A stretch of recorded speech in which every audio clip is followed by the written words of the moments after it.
পুরো মধ্যপ্রাচ্য জুড়ে চলছে তৃতীয় বিশ্বযুদ্ধ। আর এই যুদ্ধে দখলদার ইহুদিবাদী ইসরায়েল ও যুক্তরাষ্ট্রের যৌথ হামলার শিকার মুসলিম রাষ্ট্র ইরান। আমাদের হাতে এসেছে এই যুদ্ধের সর্বশেষ গুরুত্বপূর্ণ আপডেট সংবাদের শিরোনাম। শুরুতেই জানিয়ে দিব ইরানের পাল্টা হামলায় কাঁপল সৌদি, কাতার, কুয়েত ও বাহরাইন। এবারে জানিয়ে দিব ইরানের যা আছে সব ধ্বংসের হুমকি দিলেন ডোনাল্ড ট্রাম্প। এদিকে মিত্রদের সমর্থন না পেয়ে ইরানকে নেতৃত্ব শূন্য করতে মরিয়া যুক্তরাষ্ট্র ও ইসরায়েল।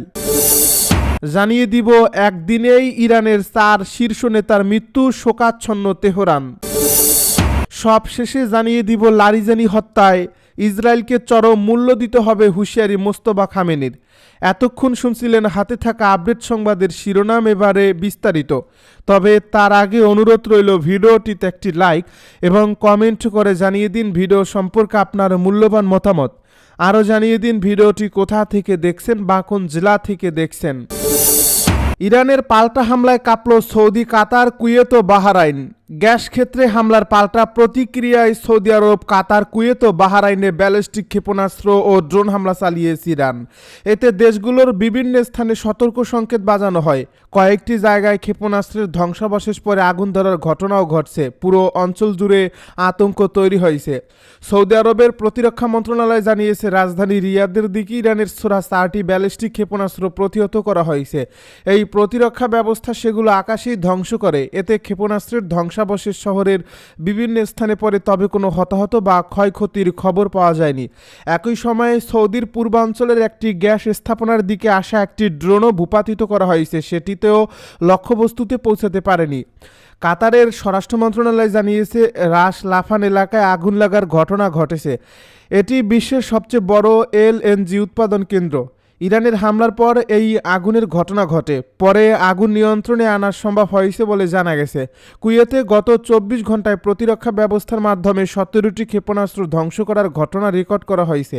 দেশটির কর্তৃপক্ষ জানিয়েছে সংঘাত শুরুর পর থেকে এ ধরনের মোট ঘটনার সংখ্যা দাঁড়িয়েছে 421। একই সময়ে 94 বার সতর্ক সংকেত বাজানো হয়েছে। বাহরাইনেও সাইরেন বাজানো হয়েছে। দেশটির নাগরিক ও বাসিন্দাদের শান্ত থাকার পাশাপাশি দ্রুত নিকটস্থ নিরাপদ স্থানে আশ্রয় নিতে বলা হয়েছে। এর আগে ইরানের Islamic revolutionary guard corps Saudi আরব, কাতার ও সংযুক্ত আরব আমিরাতের কয়েকটি গুরুত্বপূর্ণ তেল স্থাপনার আশপাশের এলাকা খালি করার নির্দেশ দেয়।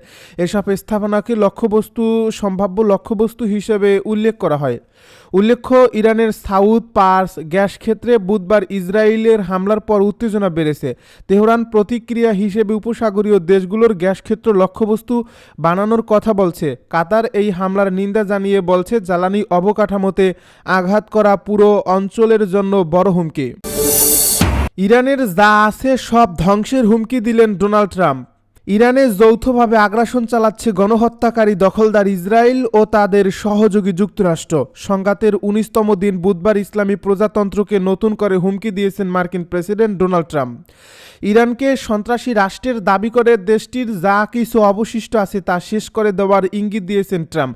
একই সঙ্গে তিনি হরমুজ প্রণালীর উপর নির্ভরশীল দেশগুলোকে দায়িত্ব নেওয়ার আহ্বান জানিয়েছেন। একই সঙ্গে তিনি তার সাহায্যের আহ্বানে সাড়া না দেওয়ায় মিত্রদের কঠোর সমালোচনাও করেছেন। গত 1 মার্চ তেহরান হরমুজ প্রণালী বন্ধ করে দেওয়ায় ডোনাল্ড ট্রাম্প মার্কিন মিত্রদের পাশাপাশি চীনকেও এই কৌশলগত সমুদ্র পথটি পুনরায় খুলে দিতে সাহায্য করার জন্য তাগিদ দিয়েছেন।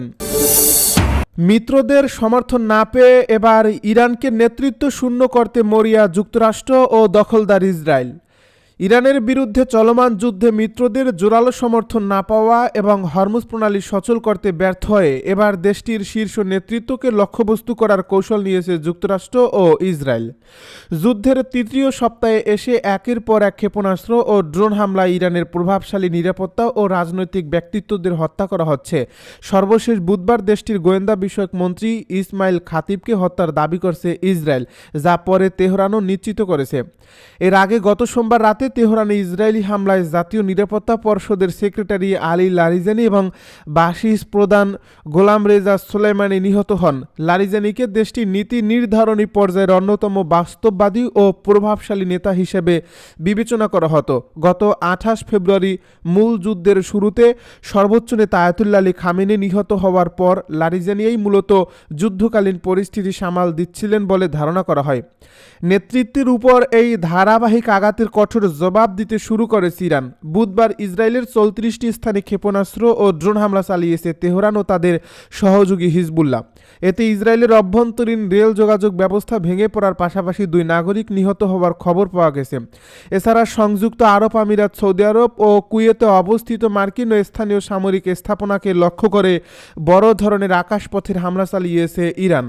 ইরানের পররাষ্ট্রমন্ত্রী আব্বাস আরাঘসি জানিয়েছেন, নেতাদের হত্যার মাধ্যমে ইরানকে দুর্বল করা যাবে না। তিনি বলেন, ইসলামী প্রজাতন্ত্রের রাজনৈতিক ভিত্তি অত্যন্ত শক্তিশালী এবং এটি কোনো ব্যক্তির অনুপস্থিতিতে ভেঙে পড়বে না। তবে সাউথ পার্স গ্যাস ক্ষেত্রে মার্কিন ইসরায়েলি হামলার জবাবে তেহরান এখন সৌদি আরব ও কাতারের জ্বালানি স্থাপনায় পাল্টা আঘাতের হুমকি দেওয়ায় মধ্যপ্রাচ্যে জ্বালানি সংকটের আশঙ্কা আরও ঘনীভূত হচ্ছে। এদিকে যুদ্ধের এই বিস্তার নিয়ে খোদ ডোনাল্ড ট্রাম্প প্রশাসনেই অস্থিরতা তৈরি হয়েছে। যুদ্ধের বিরোধিতায় পদত্যাগ করেছেন মার্কিন জাতীয় সন্ত্রাস বিরোধী কেন্দ্রের পরিচালক জো কেন্ট। অন্যদিকে ন্যাটোর পক্ষ থেকে এই যুদ্ধে অংশ না নেওয়ার ইঙ্গিত পাওয়ায় ট্রাম্প মিত্রদের উপর অসন্তোষ প্রকাশ করেছেন। মধ্যপ্রাচ্যের এই অস্থিতিশীলতা এবং হরমুজ প্রণালী বন্ধ থাকায় বিশ্ববাজারে জ্বালানি তেলের ক্রমবর্ধমান মূল্য এখন হোয়াইট হাউসের জন্য বড় মাথা ব্যথার কারণ হয়ে দাঁড়িয়েছে। একদিনেই ইরানের 4 শীর্ষ নেতার মৃত্যু, শোকাচ্ছন্ন তেহরান। ইসরায়েলি বাহিনীর ধারাবাহিক ও লক্ষ্যভেদী হামলায় গত 24 ঘন্টার ব্যবধানে নিজেদের 4 জন অতি গুরুত্বপূর্ণ নেতাকে হারানোর খবর নিশ্চিত করেছে তেহরান। মঙ্গলবার নিরাপত্তা প্রধান আলী লারিজানির মৃত্যুর পর বুধবার দেশটির গোয়েন্দা মন্ত্রী ইসমাইল খাতিব সহ আরও 2 শীর্ষ কর্মকর্তার নিহতের বিষয়টি স্বীকার করে নিয়েছে তেহরান কর্তৃপক্ষ। বুধবার সামাজিক যোগাযোগ মাধ্যম এক্সে দেওয়া এক বার্তায় ইরানের প্রেসিডেন্ট মাসুদ পেজেশকিয়ান এই শোকাবহ তথ্য নিশ্চিত করেন। তিনি তার ঘনিষ্ঠ সহকর্মী ইসমাইল খাতিব, আলী লারিজানি এবং আজিজ নাসিরজাদেহের মৃত্যুকে কাপুরুষোচিত হত্যাকাণ্ড হিসেবে অভিহিত করে গভীর শোক প্রকাশ করেছেন। নিহতদের সঙ্গে তাদের পরিবারের কিছু সদস্য ও সঙ্গীও প্রাণ হারিয়েছেন বলে জানা গেছে। এর আগে বুধবার সকালেই ইসরায়েলের প্রতিরক্ষা মন্ত্রী ইসরায়েল কাতজ এক বিবৃতিতে দাবি করেন, মঙ্গলবার রাতের অভিযানে ইরানের গোয়েন্দা মন্ত্রী ইসমাইল খাতিবকে নির্মূল করা হয়েছে। একই সময়ে ইরানের বিপ্লবী গার্ড বাহিনী নিশ্চিত করেছে যে লারিজানি ও খাতিবের পাশাপাশি বাসিস বাহিনীর কমান্ডার গোলাম রেজা সোলাইমানি এবং প্রতিরক্ষা মন্ত্রী আজিজ নাসিরজাদেহ ইসরায়েলি হামলায় প্রাণ হারিয়েছেন। মূলত গত মঙ্গলবার রাতভর তেহরান সহ ইরানের বিভিন্ন গুরুত্বপূর্ণ স্থাপনায় ব্যাপক বিমান ও ক্ষেপণাস্ত্র হামলা চালায় ইসরায়েলি সামরিক বাহিনী। এসব অভিযানের মূল লক্ষ্যই ছিল ইরানের নীতি নির্ধারণী পর্যায়ের শীর্ষ নেতাদের হত্যা করা। গোয়েন্দা তথ্যের ভিত্তিতে পরিচালিত এই টার্গেটেড কিলিং মিশনে একের পর এক হেভিওয়েট নেতা নিহত হওয়ায় ইরানের সামরিক ও প্রশাসনিক কাঠামো বড় ধরনের সংকটের মুখে পড়েছে। উল্লেখ্য, গত 28 ফেব্রুয়ারি থেকে ইরানের উপর ইসরায়েল ও যুক্তরাষ্ট্রের যৌথ সামরিক অভিযান শুরু হওয়ার পর থেকেই দেশটিতে চরম অস্থিরতা বিরাজ করছে। যুদ্ধের প্রথম দিনেই দেশটির সর্বোচ্চ নেতা আয়াতুল্লাহ আলী খামেনি নিহত হওয়ার পর থেকে 2 পক্ষের মধ্যে পাল্টাপাল্টি হামলা আরও তীব্রতর হয়েছে। গত 2 সপ্তাহের বেশি সময় ধরে চলা এই রক্তক্ষয়ী সংঘর্ষে মধ্যপ্রাচ্যের সামগ্রিক নিরাপত্তা পরিস্থিতি এখন খাদের কিনারায় দাঁড়িয়ে আছে। লারিজানিকে হত্যায় ইসরায়েলকে চরম মূল্য দিতে হবে দাবি মোস্তফা খামেনির। ইরানের জাতীয় নিরাপত্তা প্রধান আলী লারিজানির খুনিদের কঠোর পরিণতির মুখোমুখি হতে হবে বলে হুঁশিয়ারি উচ্চারণ করেছেন দেশটির নতুন সর্বোচ্চ নেতা মোস্তফা খামেনি। বুধবার লারিজানি নিহত হওয়ার প্রায় একদিন পর দেওয়া এক আনুষ্ঠানিক বিবৃতিতে তিনি এই হুঁশিয়ারি দেন। ইরানের আধা সরকারি সংবাদ সংস্থা তাসনিমে প্রকাশিত সেই বিবৃতিতে মোস্তফা খামেনি লারিজানিকে একজন বুদ্ধিমান ও অঙ্গীকারবদ্ধ ব্যক্তিত্ব ব্যক্তিত্ব হিসেবে অভিহিত করেন। তিনি বলেন যে লারিজানির মতো একজন বিশিষ্ট ব্যক্তিকে টার্গেট করা থেকেই বোঝা যায় ইসলামের শত্রুদের কাছে তিনি কতটা গুরুত্বপূর্ণ ও ভয়ের কারণ ছিলেন। প্রতিটি ফোঁটা রক্তের মূল্য অচিরেই খুনিদের পরিশোধ করতে হবে বলে তিনি দৃঢ় প্রত্যয় ব্যক্ত করেন। গত সোমবার রাতে তেহরানে ইসরায়েলি বিমান হামলায় আলী লারিজানি তার পুত্রসহ নিহত হন। একই রাতে পৃথক আরেকটি হামলায় ইরানের আধা সামরিক বাহিনী বাসিজের প্রধান গোলাম রেজা সুলেমানিও প্রাণ হারান।